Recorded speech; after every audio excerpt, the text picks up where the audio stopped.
билим берүү департаментинин карамагындагы номер 30 өзгөчө балдар окуган билим берүү мекемесине келдим. Бул мектепте өзүңүздөр билгендей өзгөчө балдар окуйт. Ушул мектептин жетекчисине, жалпы эле ушул мектепке болгон наразычылыктар биздин намыбызга көптөн көп түшүп атат.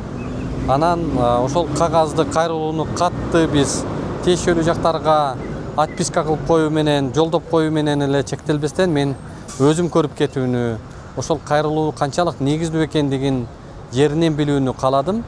Анан бул эми баягы ачык айкындуулук, отчеттуулук деген принциптерге дал келет деп ойлойм. Азыр мектептин жетекчилигинен маалымат угалы, андан сырткары департаменттин өкүлдөрүн чакырып койгонбуз. Азыр алдыда ошол ата-энелерден түшүп аткан кайрылууларга жооп угалы. Анан жалпы сиздерге ушул мектеп жөнүндө кыскача маалыматтар берилет. Кана мектептин шарттары боюнча кандай кылып тааныштырып бересиздер? Качан мэриядан каражат бөлүндү? Атайын класстар барбы, спорттук мындай бир? Азыр экинчи этажга чыгабыз. Бул жер эмне болгон? Эмнеге? Попугайчиктер болчу. Это живой уголок болчу. А эмне болду азыр? Живой уголокту деген алдык, потому что экологический кружок деген бизге именно на содержание деп акча бөлүнбөйт. И биз деген оставили только те клетки, где Каражат бөлүнгөнүнө. Бөлүнгөн жок. Өзүбүздүн. А неге мында турат анда бул?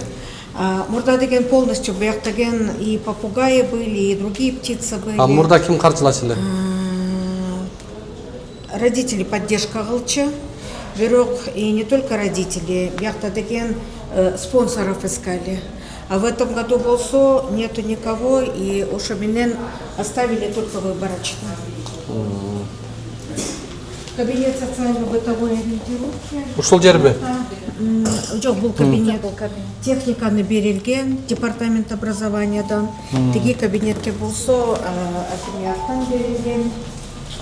Бул болсо Балдарды тартпай эле койгула. Бул болсо слесарная мастерская. Балдарыбыз классный час. Техникабыз болсо, ну вообще биз деген полностью капремонтко деп заявка берилген управление образования. Буну деген слесарная мастерская. Балдар тартпай эле койгула. Техниканы деген полностью колдонушат. То есть именно такие балдарга. Кыздардыкы болсо экинчи этажда швейное дело боюнча.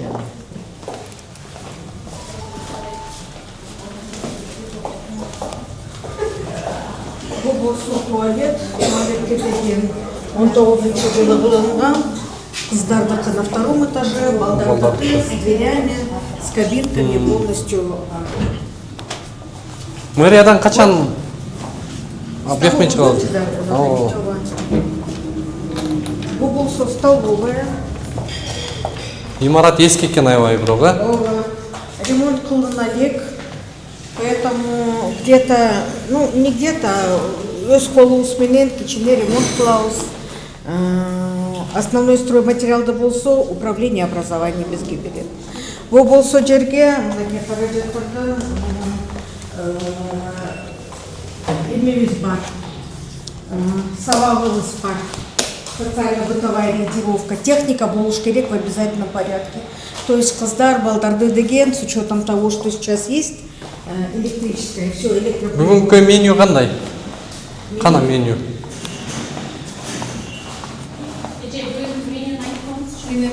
24-түндө калыптыр бул, марттын 24-түндө. Жок, тыжакта меню бар. Бул качанкысы? Бул 31 дейт бул. Жок, на все бир жылга берилет. бир жылга берилет. А бүгүнкү кана? 26-жылга берилет полностью Вот меню. бүгүнкү. Бир жума, экинчи жума, төртүнчү жума деп. 27-синде дейт. Ой эти менен борчак, шорпосу, нан, лимон менен чай. Ет качан келген? Неме бар бу? Тамактын бүгүнкү берилген тамак сүт. Бул Контрольное блюдо. бул да? Ооба. Суточный.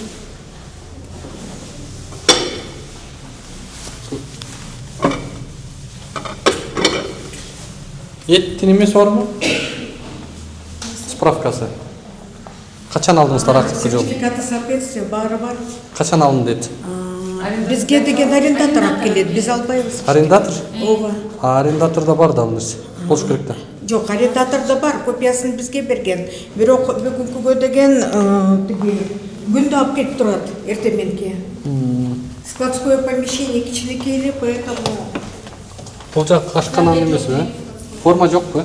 бул обеденный зал, тиги болсо и раздаточная бул жерде, бияқта болсо зал готовки. Тазалык кандай болуп атат, тазалык?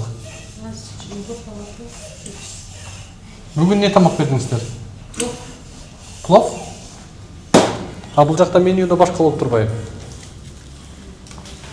Гуля, выйдите сюда. Иә. Что там было? Бул эти менен бурчак экен. А сиз бүгүн плов бердиңиз. Жоқ, бұл менюны, берки менюну, жаңа меню келген.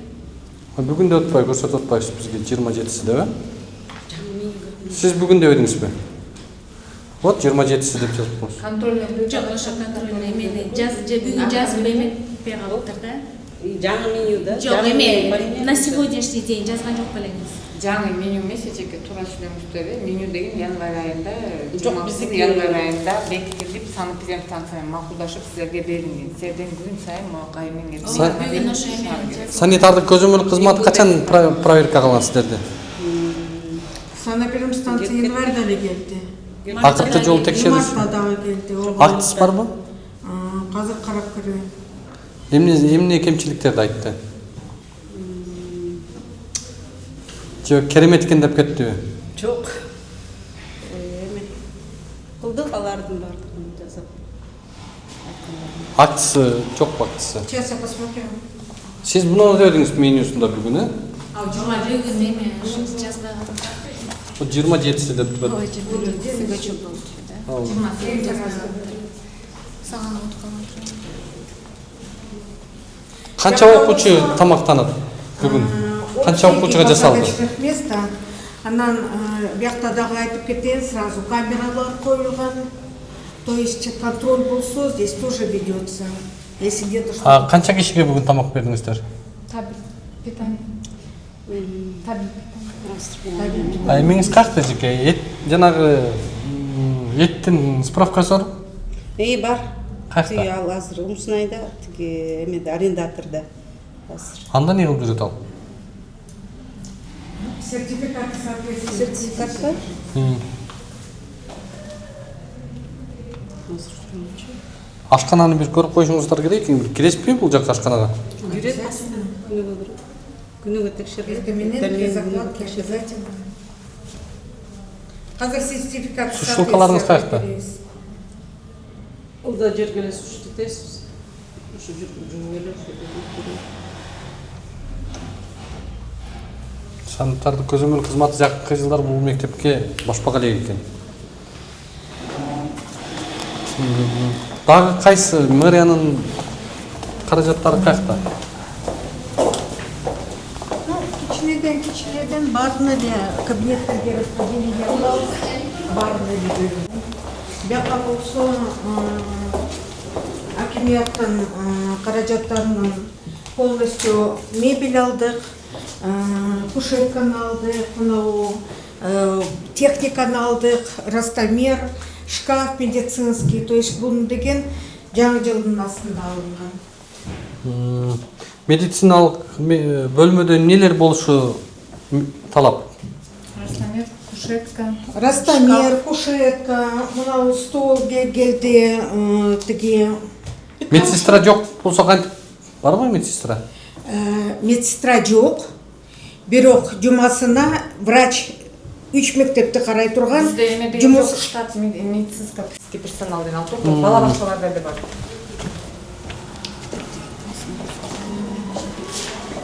Жана классыңыздар кайсы класс? Ошону көрүп коюңуздар.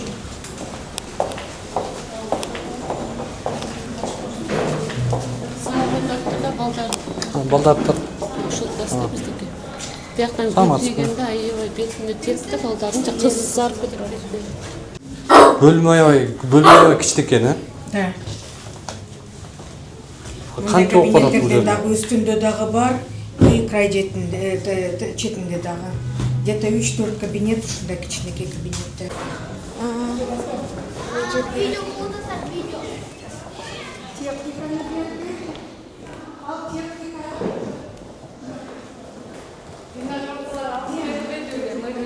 Значит, сделали, как он называет, вот этот стол для армрестлинга берди и технику. Просто без таких мероприятий у нас было, поэтому не школьное мероприятие. Такие, ко дню в Бишкеке деген арнап мы просто зал почистили. А так получается техника. Ова. Жень, покажи технику, пожалуйста. Вон аки техника алынган. Бізде деген актовый зал Канча жоқ. каражат алып берди? Ну где-то 100 миңдей болот го. Где-то в общей сложности. Алмазбековна, көңүл бурушуңуздар керек экен бул. Бізде актовый зал жоқ. Жоғына байланыштуу біз бияқта все мероприятия ушул жерде өткөрүлөт. То есть теплое время года балдар эшке выходят на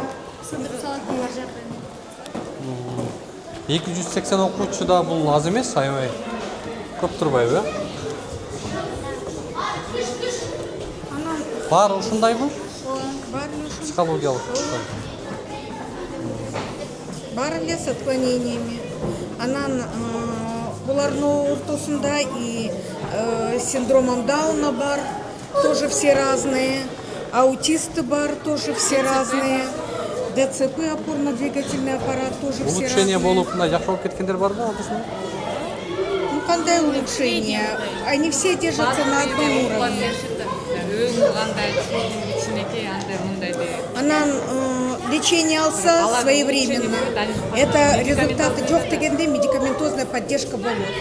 Лечение жок к основному нарушению еще и побочные дагы болот. Это и проблемы с поведением, боюнчасы проблемы поведения болот. Мындай что самое основное социалдаштыруу. Бир менен баарлашуу да булар биринчи эмеси. Максаты. А так кабинеттерибиз болсо 17 кабинет, кыздардын туалеттери, балдардын туалеттери баары деген с кабинками, с дверями, то есть анда деген санитарная нормалары тиги бар. Тамак аш маселелери кандай болот? Баарына бердиби? 100% берилет. Бирок биякта дагы проблема. Боюнчасы балдар отказываются от еды. Анан астында как раз тиги биздин эмелерди көрсөтүп кетейин, стенд. Именно по кружковой работе сени айткандай. Балдарыбыз деген все равно балдардан требуем, чтобы был результат. Анан мына вот стендте деген есть международные олимпиады, где балдарыбыз катышып, участвуют. Мына вот жерде мынакей. Включи свет, пожалуйста, чтобы лучше видно было. Вот результат. Мына балдарыбыз деген это все результаты. Мынакей Перизат Абу-Дабиге барып келди, Дастан Россияга барып келди, Марлис в этот. Без полсо работаем по программе, как это называется? Да, специальная олимпиада Вот Кыргызской учитель барып республики. келди. Вот учитель барып келди вместе с детьми. То есть кичине хотя бы жок дегенде жылыш болсо, мы хотя бы результатын тоже показываем. Кейін екінші классқа бұл қыздың поведениесі бойынша шығарышқанда бар. Либо үйге оқысын, либо школдан кетесің. Кабыл алган жокпуз силерди. Неге? Өйткені мен бұлар өзі толық үшін қорқытшам. Справка барбы? А эмне негиздемемен албадыңыздар? Сейчас мен данныйларын көрсөтөйүн, я сейчас сразу сказать не могу. Сіз мені танымын тұрсаңыз керек. Ооба, көрүп атам. Сіз айтқансыз. Либо үйге, либо кетесіңдер деп тұрады. Так, фамилияңарды айтсаңар. Өсенбаева. Так, Ошенбаева Эркайым. Бұл аябай жақсы оқиды. Оның болған поведениесі да. Нет. Аябай жақсы оқиды. Кетесіңер деп даже сөз болгон жок. Где ваша характеристика? Нет. Усимбаева Эркайым, надомница. Сельде ешкім кетеді деп айтылған жоқ. Либо домой, либо кетесіңер деген сияқты. Так вы же и так на надомном. А біз домой не хотим, бұл школға оқыш керек дейміз. А үйде оқығанда ештеңе үйренген жоқ, мына бір жыл үйде оқыдым. Мұғалім қаласа келеді, қаласа келмейді. Bir жұмада екілі жолы келеді. Bir елі сағаттан оқиды. Бұл ештеңе үйренген жоқ. Сендеге, по-моему, Лейла Эркинбековна, да, мұғалім? А где протокол в канал? Протокол. Лейла Эркинбековна деген кече күнүле характеристиканы жазып, характеристикада деген турат. Продолжить обучение на дому, бала деген усваивает программу деп. Я сейчас могу вытащить с компьютера. А кат түрінде қайрылдыңыз беле же кат түрінде жазбадыңыз беле? Жоқ. Я полтора тургула сейчас, кетпей тургула. Вместе выйдем сейчас, я покажу Жоқ, азыр. характеристику. Шашпай жазыр. Характеристику Абылбек базовую найди, пожалуйста. надомный Усимбаева Эркайым. совсем читке калып салган. Бала деген на надомном Эмне үчүн обучении. надобныйга эле түртүп атасыздар? Мен таң калып атам да. Мына жакшы окуйт деп ата-энеси апасы айтып атат. Мектепте окуганды каалайбыз деп ата-энеси айтып атат. Характеристику, пожалуйста. Заключение барбы мсектикке? Не деп атат? Жолсу жана эме булар Алар не деди? өтүп келишет да. Вот школго деп айтып тургу. Мунаки бияқта турат 71.0 с поведенческими нарушениями. Испробовать в течение Ким жазып года. атат муну? Булардын направлениясин Это уже направление менен балага. Муну ким жазып атат? Жоқ, заключение, да, бизге берген. Психиатр жазып атат, что есть проблемы с поведением. А кана справкасында? Ошон үчүн айтып атпаймынбы азыр. Кагаздардын баарын көрсөтөлү анда. документтерине чуркунгачат. Да. Мунаки Кана окуй турган, иштей турган мугалим. Сиз айткандай, чтобы вакансий не было, педколледжден тоже студенты 4-чү курс келип иштеп и бала менен иштеп атат. Результаты боло турган, дайте справку, пожалуйста. Результаты боло турган, потому что мугалим лично иштеп атат. Тоже лично иштеп атат. Лично иштеп атат деп айта албайм. Bir gün қаласа келеді, қаласа келмейді. Жоқ, жоқ. Учебный план боюнча 8 саат. Бирден сүйлөсө жеке директоруңуз сүйлөп атат. Учебный план боюнча 8 саат. Қазір учебный план для надомников тоже көрсөтөм. 8 саат. 8 саат 2 раза в неделю келип окутуп кетет мугалим. Bir gün қаласа келеді, қаласа келмейді. Мама, Өзім қараймын. мен постоянно бияктамын. Келбейт дегенде болбойт. F71.0 болуп атат. Здесь тоже идет проблема с умеренной умственной отсталостью. Бул жака эми баары жакшылар келбейт да. Жо, мен түшүнүп атам. Ошон үчүн биз айтып атабыз. Мугалим Эмне үчүн анда болот, калгандар надомно окууга деп рекомендация берилет. түшүндүм, бирок бул жака дарыгер айтып атыптыр, мектепке барсын, мектепке жарайт деп ата-эне айтып атпайбы? Бул жалган айтпаса керек дейм да. Я тоже прошу тогда, если это сейчас снимается, пусть, чтобы не было спорных моментов, ЭПО болсун. Эмоционально-психологическое обследование, Республиканский центр безде, психиатрии и наркологии, обследование өтүп, бяка келгилянда. Вот я родителям говорю, чтобы никаких спорных моментов просто не было. Олпек Гарпекович, бякта деген не я решаю. Кандай ким окуйт? Номерин алып калгыла бул жактан. Байланыш жыйынтыгын бизге айтасыздар. Биздин балдар F71-ди именно ушуну школдан жок кылган атат да, сөзүн ачыгы, ошол балдар биздин балдардын диагнозу менен окууга болбойт дейт. Бул жака келгенге болбойт деп атасыздар. Жок, мен аны айткан жокмун. Когда ребенок выравнивается, когда ребенок 45 минут отурганды үйрөнгөндө, нам будет спокойнее. Мунаки казыр көрүп атасыңар, ребенок лежит на парте, он уже учителя не слышит и не видит. А мугалимди кандай сыйлайбайсыңар? Это же тоже человек. Эмоция алды. Хорошо. Не болду Кана кана? бериличи, РЦП-дин заключениясын көрсөтсөңүздөр жеке.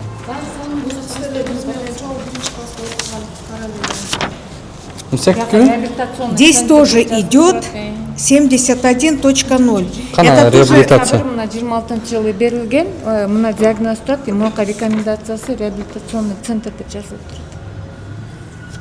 Как Ушелкин көрсөтөсүзбү жана РЦП-дин заключениясы? Кана реабилитационный центр? Биринчи страницасына берилет, сиз көрсөтсөңүз. Так. Реабилитационный центр Свердловского района. Ну, значит, они там и пособие получают, значит, они там и стоят на учете. Вы на учете там стоите? Ну, а что я могу сделать тогда? эгер ал үйдөн жанагындай социалдык өнүктүрүү министрлигинен жардам ала турган болсо мектепке окуганга тыюу салынабы? Жоқ, салынбайт. Салынбайт. Бирок баланы деген, я еще раз говорю, надомное обучение болду анда болгону аны менен сиздер өзүңүздүн профилдеги гана жооп бериңиздер. Ал социалдык өнүктүрүү министрлиги ушундай балдарга атайын төлөмдөрдү төлөп берет. Эми алышат пособие, что Ооба, үйгө ооба, карасын деп. ооба. Алар деген Ал и так үйдө карайт да. Ал башка, Мектептен сырткары үйдө карайт да. окууга тиешеси. жок, ал деген уже баланы Окуу менен анын тиешеси таптакыр жок. Ал Бөлөк нерсе. ал өзүнчө Да, ал эки министрликтин бөлөк өзүнчө неме. ишмердүүлүгү, алардын функциясы, алардын социалдык жөлөк пулу, булардын акысы, ата-эненин акысы. Ал мектепке эч кандай деген тиешеси кетет жок. деп айткан жокпуз да. Продолжить обучение. Дай-ка мне характеристику. Азыр мына карабайсызбы, Абузбековна, эми Бизден буларды чыгарбайбыз да. Улукбек булар Каржыбекович, чыгарбайбыз да. Вот рекомендация окусаңыз, по итогам учебного года продолжить мектеп жазып обучение на атасыздар да аны. дому. Мектеп Жок, жазып атат экенсиздер. мен жазып атам, бирок чыгарабыз деген даже сөз жок.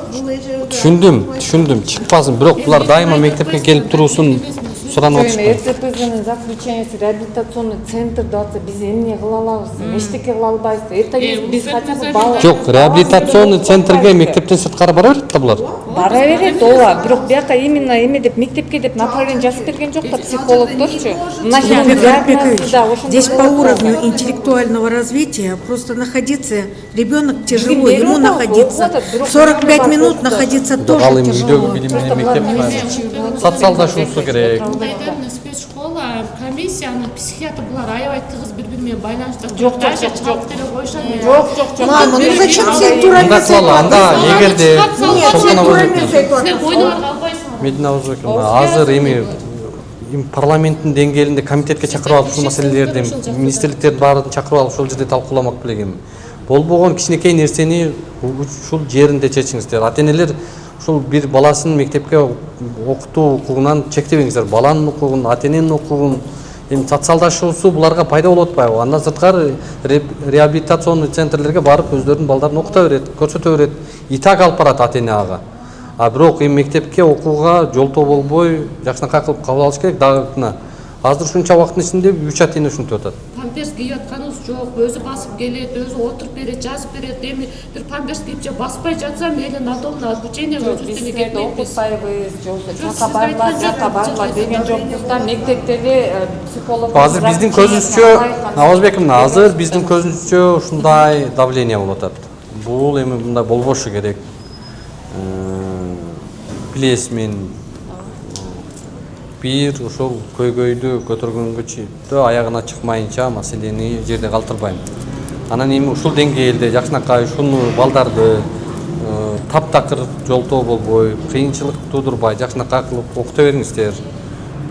Эгерде сиз аны жетектей албайм, аны алып кете албайм, мен бул шартка чыдабайм, балдар ушундай кыйналдым десеңизде, анда сиз эмгек көргөзүнө чыгып же башка жакка иштесеңиз болот да. Бирок балдарды сиз антип четтетип келбегиле үйгө барып окутабыз дегениңиз бул бир аз туура эмесирээк саясат болуп калат. Ана азыр карабайсызбы, ата-эне и так өзү психологиялык кыйынчылыкта, кандай деген оор, кандай деген бул түйшүк, мисалы ата-энелер үчүнчү бул. Баласын 24 саат бою ушул кашында кароол болуп баласын окутуп аткандыгы, карап аткандыгы. Эми ал өзүнчө жүк болуп атса, анан кошумча мектепке алып келсе, бул жагы өзүнчө проблема жаратып, балдарды кабыл албай мындай социалдашуусуна өбүлүккө түзбөй атса, бул эми жакшы эмес көрүнүш да. Ошого сураныч азыр балдарын кабыл алыңыздар, окутуп бериңиздер, жолтоо болбоңуздар. Үйгө каалабадыбы, болду, ал каалаган киши өзү мектепке алып келбейли, өзү ошол жакта башка жеке жактарда окута берет. А бирок эми жанагындай каражаты жок, социалдык анча-мынча мүмкүнчүлүгү жетпей аткан ата-энелер кантет анан? Ошон үчүн мектеп тараптан таптакыр давление болбосун мындай. жок болбойт. Балаңызды сиз алып келип окутуңуз, эч ким тоскоолдук кылбаш керек буга. Тоскоолдук кылбаңыздар, сураныч. Лупек Карпекович. Но это ж только чыдаган, форма обучения. Хорошо, бирок ата-эне каалабай атат аны. Түшүнүп атасыздарбы? Бала каалабай атат, ата-эне каалабай атат. Эми сиздер аны давление кылып сен каалабаганын карабай Лупек Карпекович. Анда мейли. апалар сабакка келип катышсын, баланын жанында отурsun. Анда мен ошону суранам. Мен парта берем. Жакшынакы отурган баланын тушунда эмнеге отурам? Жакшынакы отуруп берип атпайбы балам? Жазып атат, эмне кылайын? Анан отурганда бара эркелеп жазбайбы? Мен бир күн катыштым, балам мага эркелеп такыр жазган да жок, отурган да жок. Анан эмки окуу жылында кандай болот? Обязательно документтер болсун, Лупек Карпекович. Бул сигнал болуп атат да ата-энелерденчи. Бул чоң сигнал болуп атат. Муну жерде калтырбаш керек. Эгерде алып кете албай атасыздарбы, шарт түзүп бере албай атасыздарбы, сиздерди эч ким кыйнабай эле да. Ушул жерде директор бол, сен шуну алып кет деп сизди эч ким мойнуңуздан жетелеп отургузуп койгон жок. Өзүңүздүн укугуңуз бар. Мына 25 жыл иштепсиз. Ардактуу эс алууга деле чыксаңыз болот. Эгерде ошончолук чарчап өзүңүз мындай бир көтөрө албай атсаңыз, жаштар бар, иштейм дегендерди тартат. Анан эми Хорошо, түшүндүм. ошону өзүңүздөрдөн карап көрүңүздөр, балдарды мектепке киргизбей кыйнабай. Каякта жанагы? Дагы бир кабинетти көрсөтөбүз, техника и экинчи класска чыгабыз. Канча класс бар жалпы бул эмеде? Канча кабинет вы имеете в виду? Нет, или класс. Класс комплекта. 25. Здравствуйте. Так, мы не говорим здравствуйте, мы встали, как старшеклассники, поклонились и сели на место. Компьютерный класс. Это компьютерный кабинет. Саламатсыздарбы, урматтуу бүгүнкү отурумдун катышуучулары Медина Балбековна, Чолпон Кармышаковна. Бүгүн бизге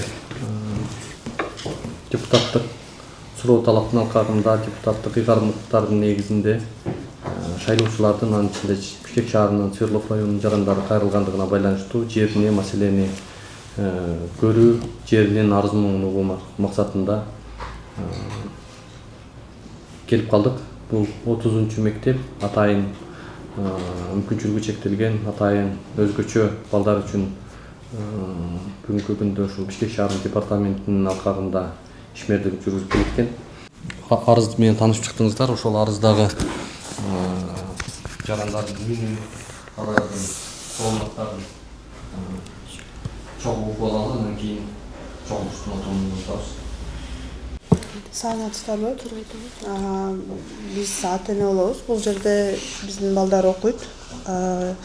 2 класстан 3 класска өтүп атабыз. Азыр жылда эле 1 класста жакшы окутуп, аябай сонун келгенбиз. Бул мектепке биз негизи өзүбүз каалоо менен келген эмеспиз. Анткени спецсадиктен баштап уже балдарга диагноз коюлгандан бери спецсадикке өтүп, андан ары комиссия аркылуу школго өткөнбүз. 1 классты жакшы жыйынтыктап 2 класска өткөнбүз. 2 класстан баштап бизде мугалим жетишпей, келсе дагы как положено окуу болгон жок. Биздин нааразычылыгыбыз ошодон. Анан билим алган жок биздин балдар как положено. И уже мына жаңы жылдан баштап комиссия башталганда биздин балдардын сезими жана окуусу жетпей жатат. Азыр 2 класстын программасы боюнча жетишпей калдык. И бизди азыр 3 класска өткөрбөй, надам деп үй обучениясына кетирип атышат. Мен лично каршымын, анткени мен балам ушунча окуп келип, спецтен баштап окуп жүрөбүз. Андан сырткары дополнительно да сабактарга катышабыз өзүбүздүн акчабыз менен. И ушул общественный школага окуганга мен настаивать этем, анткени укугум бар, права ребенка есть, чтобы учиться. Если ребенок не достигает, значит здесь только дело не в ребенке, значит мектеп тоже билим бере алган жок деген чечим бар мен өзүм жеке оюм. Ошого мен каршымын, комиссия чечим кылганына и директор настаивать эткен боюнча мен каршымын менин баламды үйгө кетиргенге. Биз деген, если башынан баштап сабактар өтпөй же начар болсо билими баламдын, анда мен өзүм баламды жакшы билем. мен өзүм унчукпай алып чыгып кетмекмин. Бирок 1-классты жакшынакай окуп, грамота, медальдарды алып, жакшынакай бүт эмелерге катышып келип, анан 2-класста мугалим жетишпестиктен биздин күнөөбүз жок бул жерде. Ошонун айынан биздин балдарды азыр негодный, неуправляемый деп чечим чыгарып, бизди акырын чыгарып койгонтон. Биз андай чечимге каршыбыз. Мен каршылыгым, биз 1-классты аяктадык, анан ошол мугалим тараптан бизге ушул жакшы жетишпей атасыңар, может повторно кайра 1-класска деген биздичи. Анан мен макул болуп ошого тил кат жазып берген, повторно 1-класста кайра окуганга деп. А бирок бизди сентябрдан баштап туруп бизди 3 күн 1-класска алышты дагы, анан 2-3 эмес, 4-чү күндөн уже бизде 2D деген непонятный болгон бир классты ачып туруп, ошол жака киргизип коет. Аны мен билбейм. Аны деген бир күнү келип эле жолдошум айтып калды, биздики 1-класстан 2-класска секириптир деп. Анан мен ойлодум, эмнеге андай болду экен десем, кийин сураштырып 1-2 күндөн кийин өзүм эжекесине чалсам, айтты, силердин балаңарды 2D деген класска которуп койдук деп.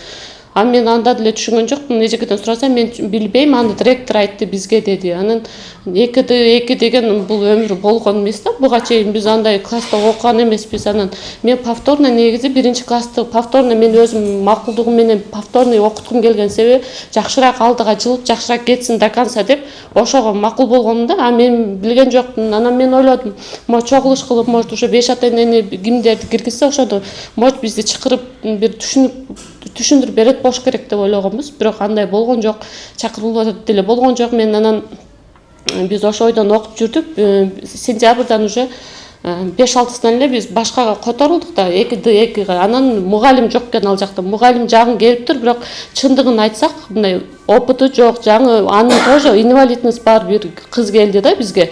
А биздин балдар менен жакшы теш алган жок. Бир күн келсек, бир күн келбейбиз. Иногда балдарыбыз ага кол жумшайт, ал ыйлактап чындыгында иштеш алган жок. Андай ситуациялар көп эле болду да бизде. Анан ошентип жүрүп, бул директор менен анын ортосунда эмне болду билбейм, айтты, биз жакшы иштеше албай атабыз директор менен.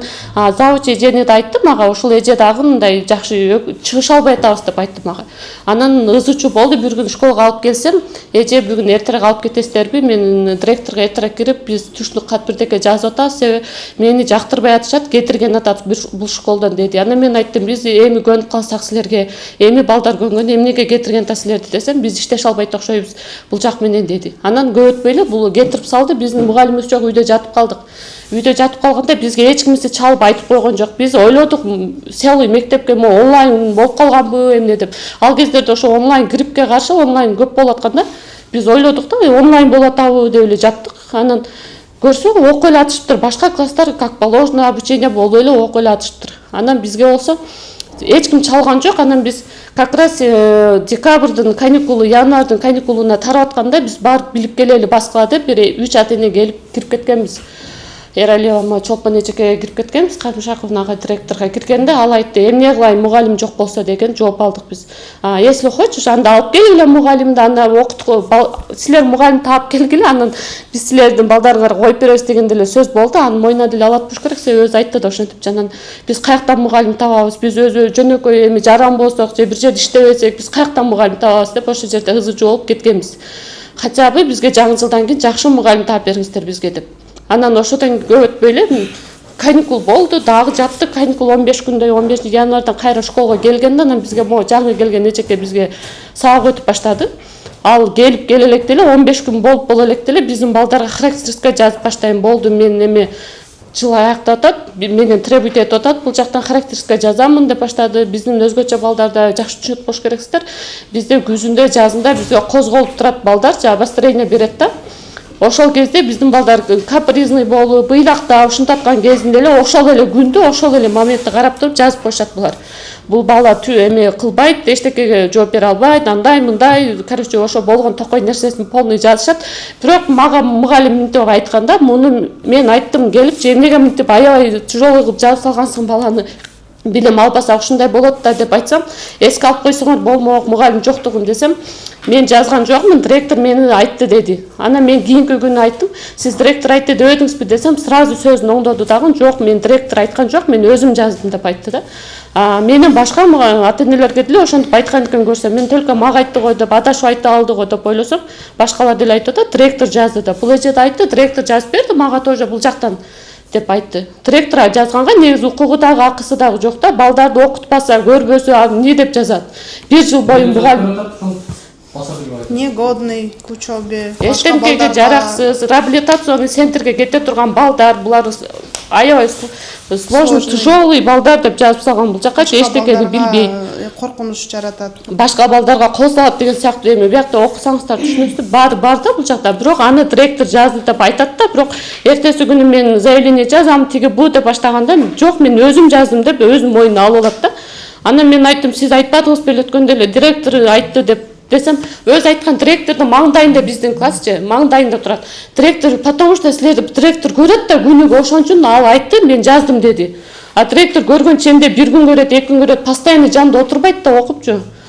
А биз директордон тоже суранып кеткенбиз, кышында келгенде ушундай окуу билим алган эмеспиз, биз жакшы мугалим окуткан жок. Эмнеге ошону кийин бетибизге салып айтпагыла десе, хорошо, мен ал жагын караштырам деп айткан, бирок андай болгон жок. Өзүм правазын качать этип, мен андан мурдарактан келип, бул Асель айымга кирип кеткен, мен директор менен жолуктуруп койгула деп ыйлап, шөлөктөп, болгон толгото кой ичимден айтып, бир кабинетте сүйлөшүп кеткенбиз, бирок бул эже мага эме сөзүндө турган жок да, директорго такыр жолоткон жок. Чалып айтам силерге макул келгиле деді. Андан кейін 1 жума өтті. 1 жумадан кейін деле мени кабыл алган деле жок, уккан деле жок, үнүм жеткен жок да эч жака. Андан кейін ушундай чечимге бардык. Билбейм, мен мага окшогон ата-энелер толтура эле, просто бул школда деле угуп эле жүрөбүз, кулагыбыз, дүлөй көзүбүз көрө эмес, угуп эле биздин группалар бар, угуп эле жүрөбүз, просто бул жактан балдары чыгып калбасын, бизге өчөшүп калбасын деп көптөр оозун жаап, унчукпай макулчу деп окутушат да, биз деле 1 жыл макулдуу эле окутуп келгенбиз негизичи. Дальше эле ушинтип эле кете берсек деле болмок, просто биздин мындай жок жерден эле жакшы билип өздөрүн эмнеге требуйт этпейт дейм да, мугалимди эмнеге требуйт этпейт, эмнеге сабак бербейсиң, эмнеге андай, просто мугалимди эмес, биз ата-энелерди, ана балдарды требуйт этишет да.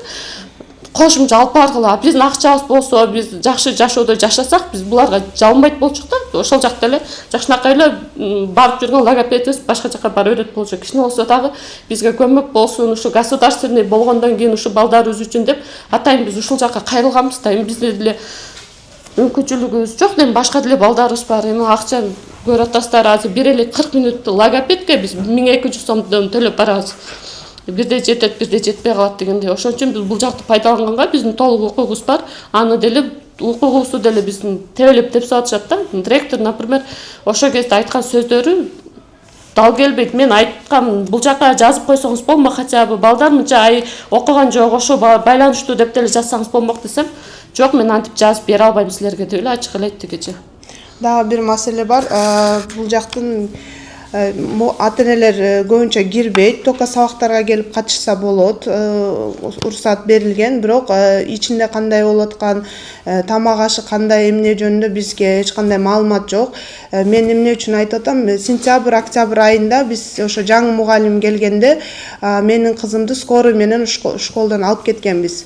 Мугалимибиз чалып, истерик болуп, кызыңыз баспай калды, тура албай жатат дегенден мен скорый чакыргыла деп келгичекти келип, мен скорый менен чогуу келип алып кеткем. Эртеси директорго киргизип, мен эч кандай доматым жок, школа ни при чем деп жаздырып алган. Анан бизди 10 күнгө лечение кылгыла деп чыгарып ийген. Ал кезде мен шоковом состояние болуп, 3-й детскийге барып, ал жерден бир сыра лечение алганбыз. Андан кийин деле мен унчуккан жокмун. Анткени школго жаңы башталды, мейли, может, бала жана ачка келип муздак суу ичип алды деген ойдо эле жүргөм. Андан кийин деле мугалимден сурасам, балдарыңар тамак ичилбейт. Хотя по программе бул жерде ысык тамак берилет, бирок биздин балдарга тамак ичирилбейт экен. Барат экен, 5-10 отургузуп чыгарып ийет. Бизди ал мугалимдин ответственности да. Себеби 1-класста биздин жаңы мугалимибиз тамагын берип чуть ли не с ложки кормила да наших детей. И бизге айтчу, мен ложка менен жедирип койдум балдарыңарды деп чыгарчу. Азыр 2-класста вообще ноль внимания, эч жака бизди бир дагы мероприятие биздин класста катыштырган жок. Эч кандай биздин балдар катышпайт, баягы эле 5 бала башка параллельный класстарда мероприятие баягындай эми мога күзгү бал дегендер болот же дагы бир праздниктер болот окшойт да, биз деле угабыз да сырттан. Жакшынакай кийинип алып билетишет, ойнотушат, мейли биздин балдар биле албайт экен. Хотя бы мындай көрүүчү кылып мындай парадный кийимдерин кийгизип отургузуп койсоң болот да. Бизде былтыры заставлять этчү мурунку мугалимичи. Эчтеке билбесеңер да 2 четверостишие жаттатып келгиле деп биз менен аябай жакшы иштечү. Бирок ал декретке кеткенден айынан мугалим ал башка болуп калды. Биз аябай ыраазыбыз. 1-класста мугалим ал дагы жаңы окуп келген кыз болчу. Жаш дейин десең ал деле 8 баланы колго алып 1-класста бүтүрдү. Анан мага что настораживает, ошо менин кызым скорый менен алып кеткенде ошондо сурагам, медсестра каякта, первая помощь берилген жокпу, эмне үчүн мындай острый эме ичи ооруду дегенде медсестра больничныйда деген. Ошондо мен аябай таң калдым. Бул деген специальный школа болгондон кийин күн түн бул жерде ар кандай случай болот, тем более особенные дети, буларга деген саат сайын керек болуп калышы мүмкүн медицинская помощь. А силерде эмне замена жокпу десем, жок деп коюшкен. Андан кийин 2-3 жолу жабып болду, кызыңар истерика кылып, ыйлап сабак окубай жатат дегенде, психолог жокпу десем, психолог жок деген, сырттан барып акчага барасыңар деген ошол мугалим айтылган.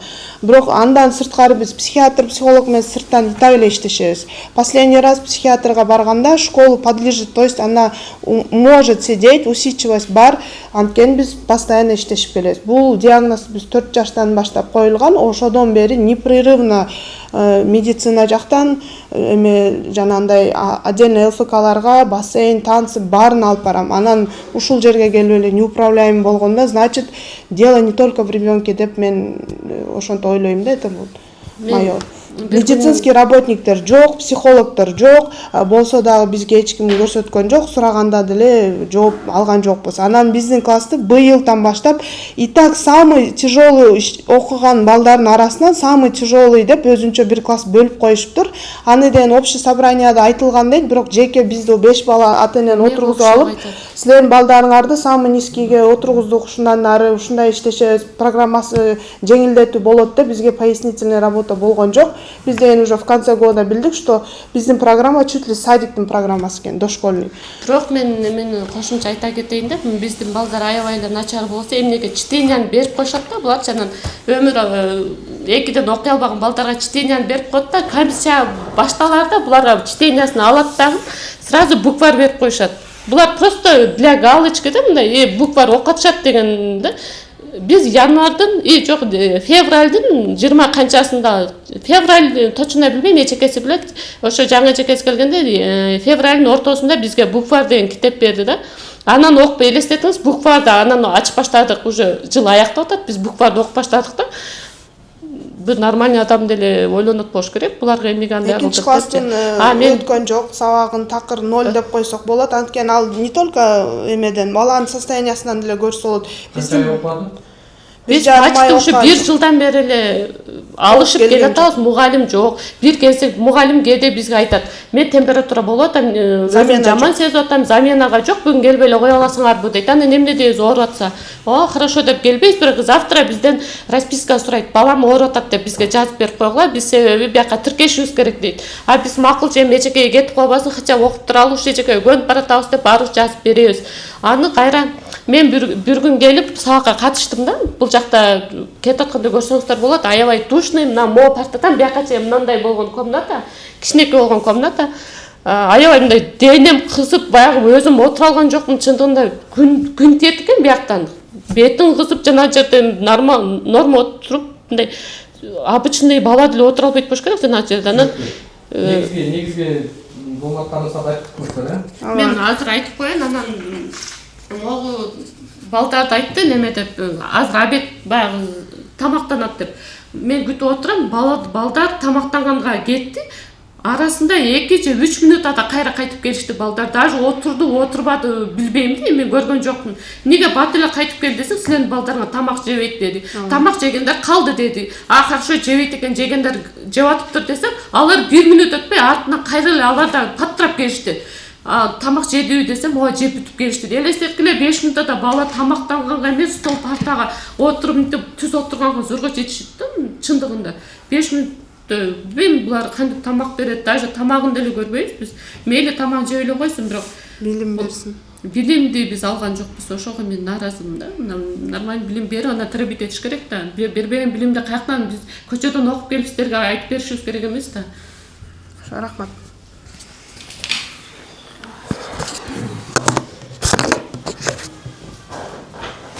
Медина Озбековна, билим берүү департаменти Бишкек шаарынын акыркы жолу качан текшерүү кылдыңыздар? Ошол текшерүүнүн актысы барбы?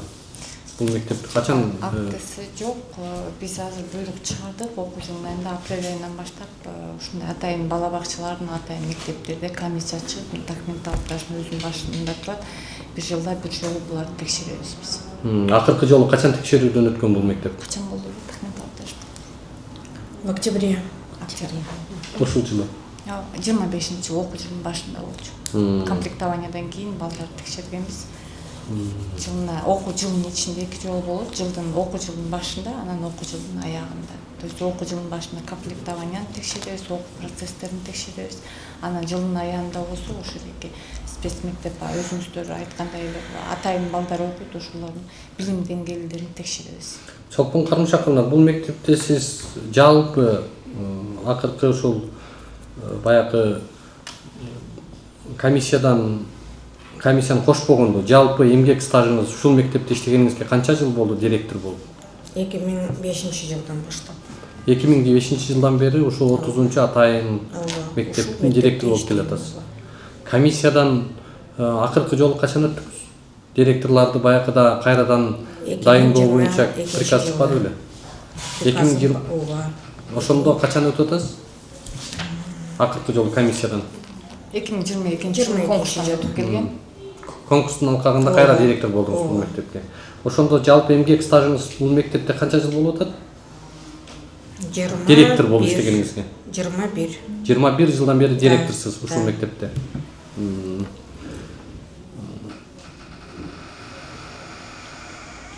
Бул маселе боюнча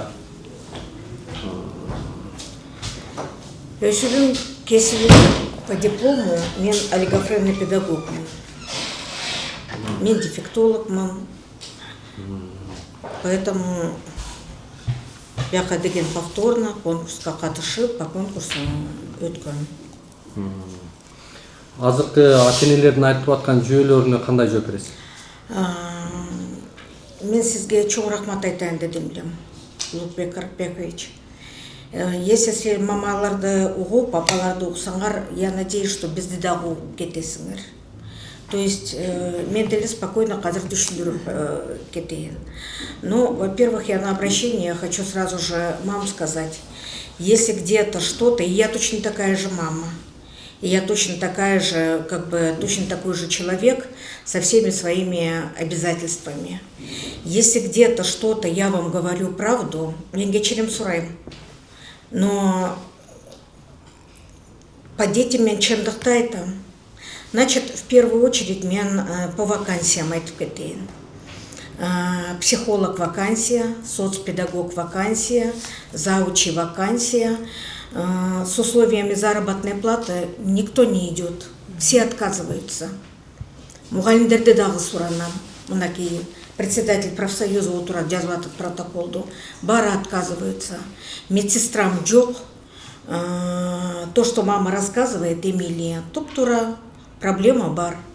Без теле озвучиваем проблемаларды. Медперсонал деген жок, врачыбыз жок, медпункт бар, бирок теги медсестрабыз жок.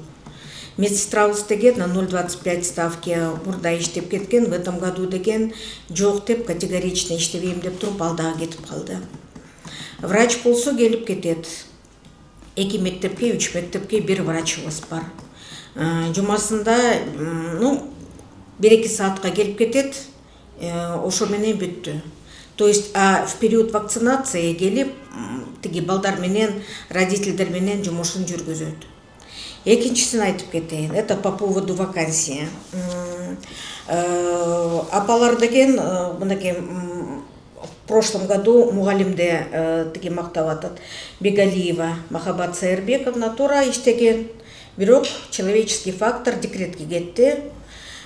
То есть мугалимде деген бөлөктү таптык. Усеналиева Сезим Кубанычбековна иштеди. Тоже по образованию дефектолог.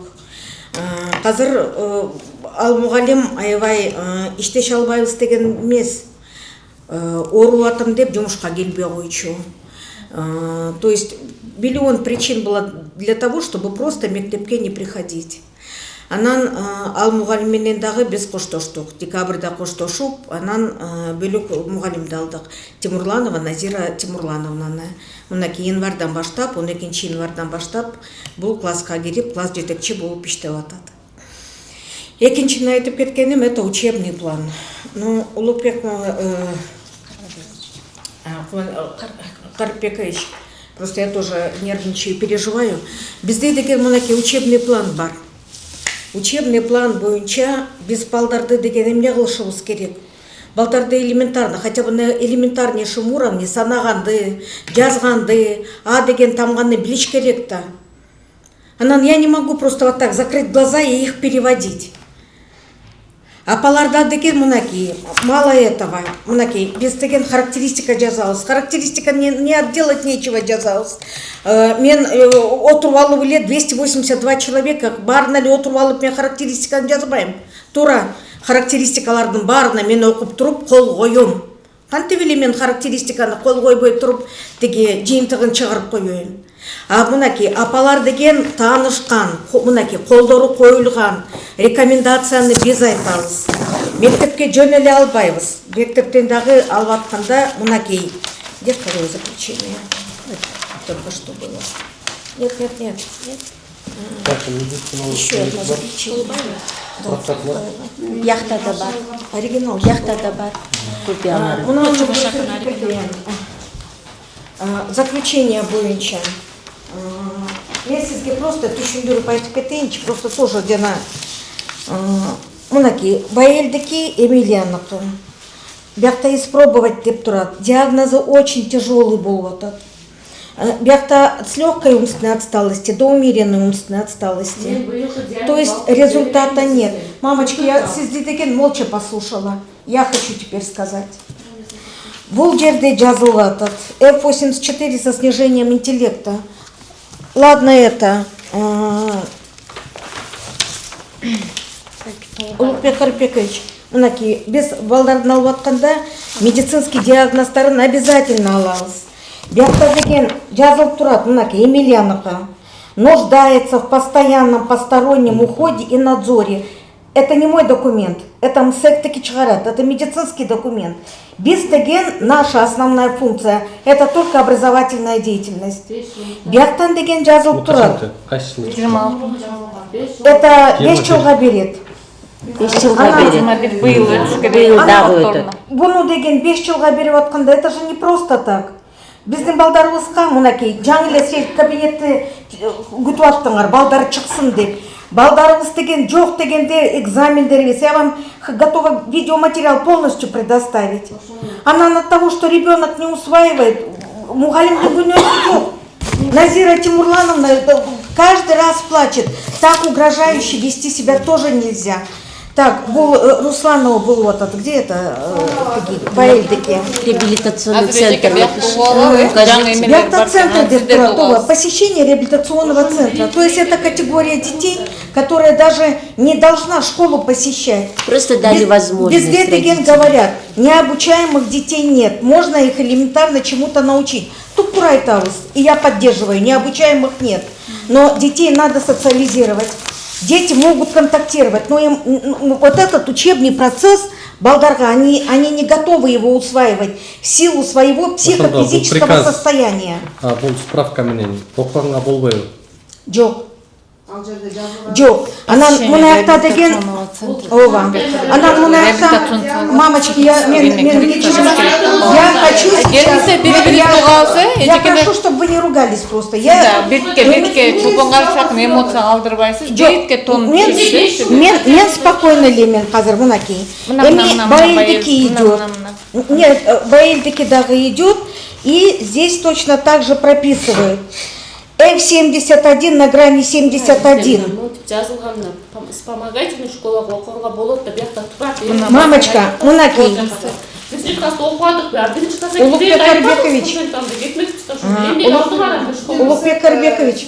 Вот 24.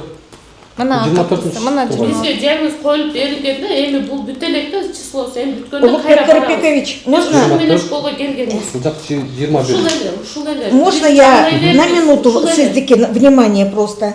F70 на грани F71-1. Это мало того, что тяжелая, умеренная умственная отсталость.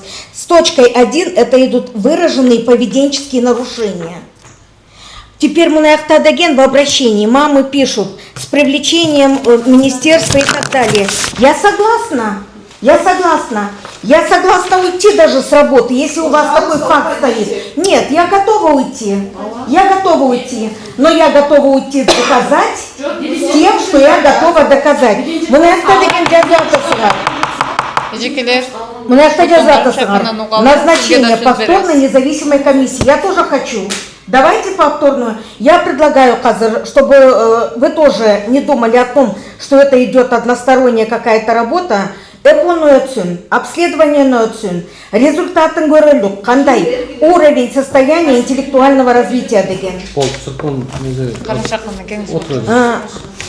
Жоқ, я дальше хотела сказать. Сейчас чолпон карышак эмоция алдырбайсыз, пожалуйста. Чолпон Карымшаковна, сиздин кандай азыркы негиздемелериңиз келтирип атасыз, бирок билим берүү мыйзамында четко жазылып турат. Так, дана, айкын болуп.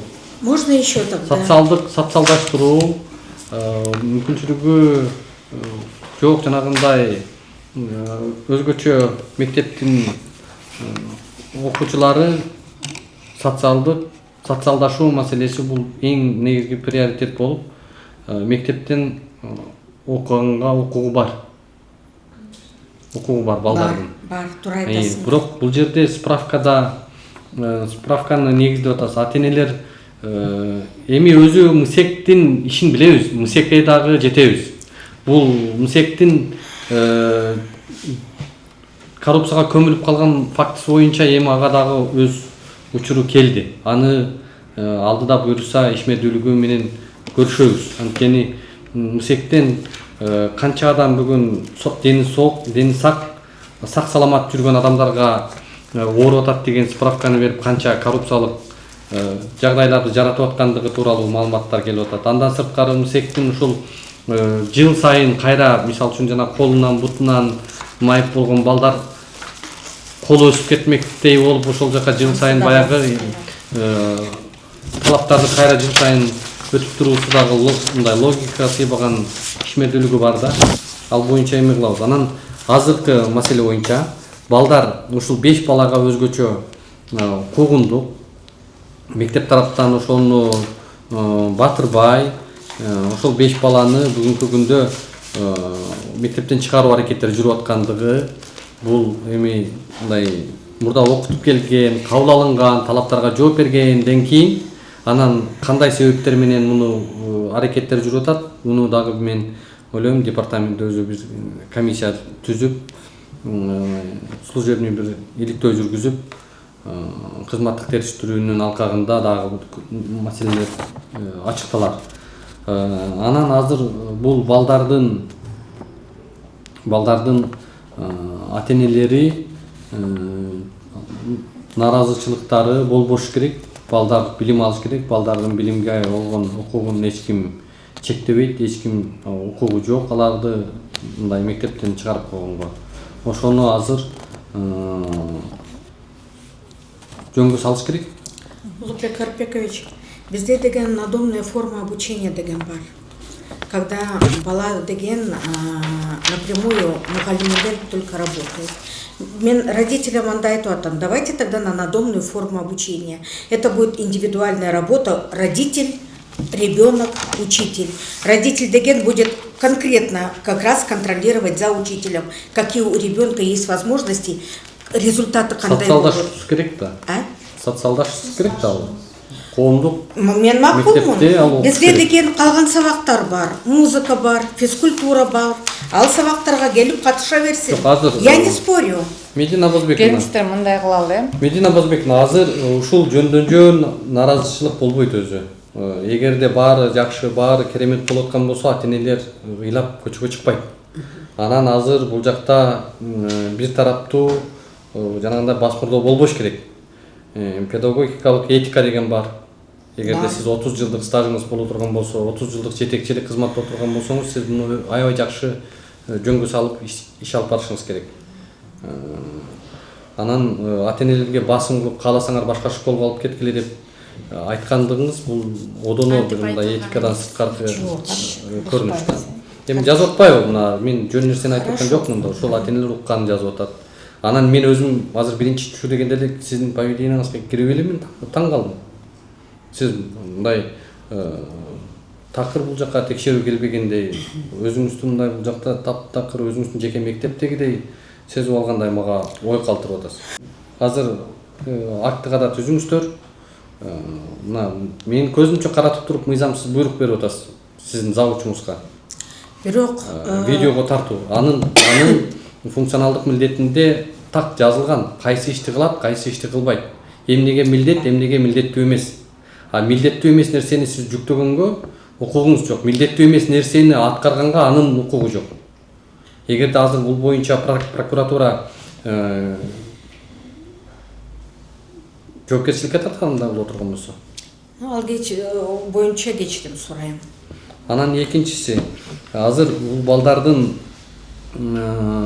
айтып аткан жүйөсү, ушул өзгөчө мектептин ишмердүүлүгү, сиздин айтып аткан жагыңыздагы мындай ачууччундукты айтып атасыз. Ошол себептен азыр табелди штаттык бирдикти алып келсеңиз, бул жактан департамент менен чогуу көп бололу, көрөлү. Бүгүнкү күндө кайсы биздин кадрлар жетишсиз болуп атат, ал үчүн ким жооптуу, эмне үчүн ал андай көрүнүш менен балдар жапа чегиш керек. Мына өзгөчө мектептин бул жакта атайын талаптар бар, так жазылган бул жерде. Билим берүү мыйзамында так көрсөтүлүп турат да. Окуу процесси, кадрдык камсыздоолор, медициналык жана реабилитация шарттар, инфраструктуралык коопсуздугу, кесиптик эмгектүүгө даярдоо боюнча шарттар. Сиз кандай ойдосуз, Абазбековна? Эме деп ойлойм, азыр бияктан арт ачып берди түшүп эки жакты тең уктук, бирок жогоруда айтып кеткендей жана биздин өзүбүздүн комиссиясы түзүлгөн, ушу атайын мектеп, анан атайын бала бакчаларда балдардын окуу жылындагы результатын көрүп ошо жараша андан кийин өзүңүздөр билгендей. Азыр мындай болуп атат, ата-энелердин айтып атканын уктуңуздар. Уктум анан. Ата-эне айтып атат, мына дээрлик 1 жыл окуган жок дейт. Анын 1,5 ай, 2 айында таптакыр мугалим жок болду деп атат. Анан ошол мугалим жок болсо, анын алынан сырткары шылтоолор толтура болуп, ал өзү мектеп программасын өтпөсө, анан кантип комиссия ошолордон быйылкы 2-же 3-чү класстын предметтик эмесин талап кылганга. Андай көбү Бишкек шаарында гана эмес, Кыргызстан боюнча эле ошондой вопростор болуп атат. Жок, анан кантип буну талапка жооп берет деп комиссия карап аны, бул мектепке жараксыз экен, жарамсыз экен, бул өз алдынча окуй албайт экен бул мектепте деп чечим чыгарганга укугу адамда. Биз анда укук чыгарган. Жок, комиссиянын чечимин айтып атпайбы? Окуу жыл бүтө элек да айткан болсо, окуу жыл бүтө элек. Сиз именно та, которая смеялась. Вот сиз гүлгөн үчүн мен ыйлап салгам ошондо. Сиз где ваши грамоты деп директорге карап гүлгөнүңүздө мен уже не выдержала и заплакала. Я вашего ребенка хотела успокоить. Я не улыбаюсь, вам не нравится. Не улыбаюсь, тоже не нравится. Смеялась ты поезд. Мы же вместе с вами ребенка успокаивали. Вы не успокаивали ребенка, вы ни меня, ни ребенка не успокаивали. А я вам уже директор на повышенных тонах сидела, мне уже реакция пошла. Анан бул жерде бир эже айтты. Бүгүнкү күндүн жумушка келүү табели барбы? Бүгүнкү күндүн Мугалимдердеби? да. Бар. Они все работают. Көрсөтүлүү. Жок, алар расписание менен келишет. Расписание келишет. Жерде мындай табель жок.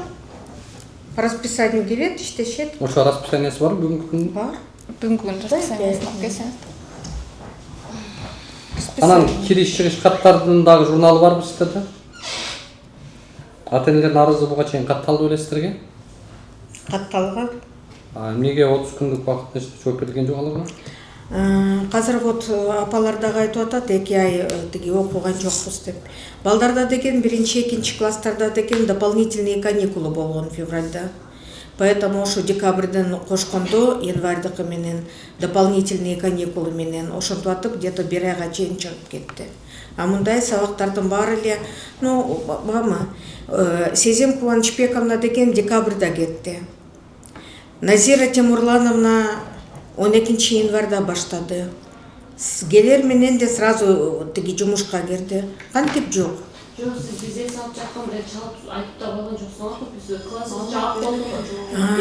Биякта деген мынакей катымды деген департаментке жибергем. Мынау проспектчу деген ремонт кылып атса, машиналар айдап атса, мен катымды деген мен деле көрсөтөйүн. Жок, бизге эч ким маалымат берген жок да. Мугалимдер жок, мен лично узнала, когда ушу школдон 2 класстын баласы жоголгондо интернетке чыгып кетти. Ушундай бала изилдөөдө мектепке келатып, автобустан түшпөй, остановкадан дальше кетти. Ошондо билдим, что оказывается окуу жүрүп атыптыр. Анан бул эже чалсам параллель класста, кыргыз класстагылар окуп атыптыр, биз да окуп атыптыр. Параллельный класстар всегда активный, да, мондай майрамдарга катыштырасыздар да, эмнеге биздин балдарды катыштырган жоксуздар деп. Ёлка же была тогда. Сиз деген комиссиянын төрайымысызбы же кандай консультация бере ала турган эжесизби? Эмнеге тогда вы сидели и прям распоряжались? Где ваши грамоты? У меня есть диктофон, где лично вы говорили. Где ваши грамоты? Жакшы окуган болсоңор докажите. Отургула, бала менен иштейле, көрөлү деп сиз айтпадыңызбы? Анда включите, пожалуйста, диктофон. Я включу, я уже кому надо включила и показала. Ошол үчүн бул жака келип разбор. Просто Сиз чылдыңдап күлгөн үчүн мен дальше бардым. Если Унчукпай меня успокоили бы, я на следующей неделе Унчукпай келмекмин.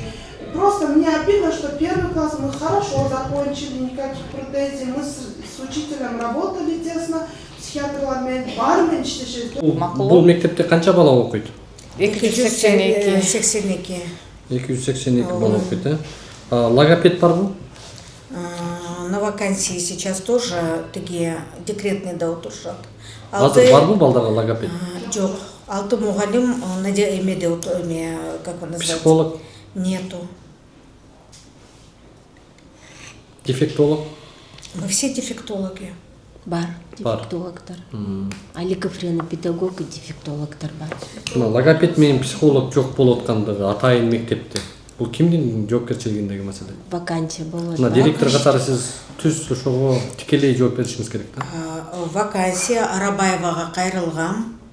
Кана ошол приказ арызыңыз барбы? Приказ жок. Жок, кайрылган арызыбыз бар. Канча жолу кайрылдыңыздар? Өзүм дагы напрямую кайрылган. Тиги выпуск мынау в этом году деген болсо. Быйыл кирдиби логопед менен? Жок, келген жок. Штаттык бирдиктечи? Арабаевада жок. Штаттык бирдикте барында. Вот психолог турат бул жакта. Жок, туура айтасыңар. Бирок келбей атат. Славянскийге кайрылдык напрямую. Тиги, если есть возможность, даже 4-5 курстарды суранып атабыз. Өзүм лично барып атам. Казыр деген на сегодняшний день 4 мугалим деген это бакалавры, 4 курста окугандар. 2 бакалавр, 2 со среднеспециальным образованием, педагогический колледж Арабаевада.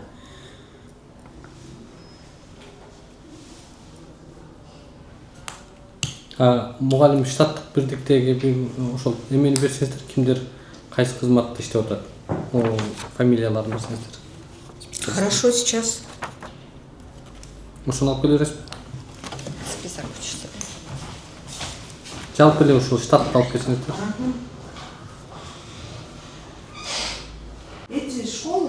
долларда бизде канча атынан жазат акча төлөп берип кетмекмин акыл барам высшая школа албайт бирок суктан болуп келе что тыйын бергендер акылын өсүп кеткендер толтура экен биз из-за того что спец садикке барган үчүн бизде кичине привилегия болуп биз бияка өттүк да а эч кайсы садикке барбагандар бияка кириши аябай кыйын. Анан бул ата-энелерге Медина Озбековна кайра куугундук башталып, кайра ушунун басмырлоо аракеттери такыр болбосун ошону көзөмөлгө алыңыздар.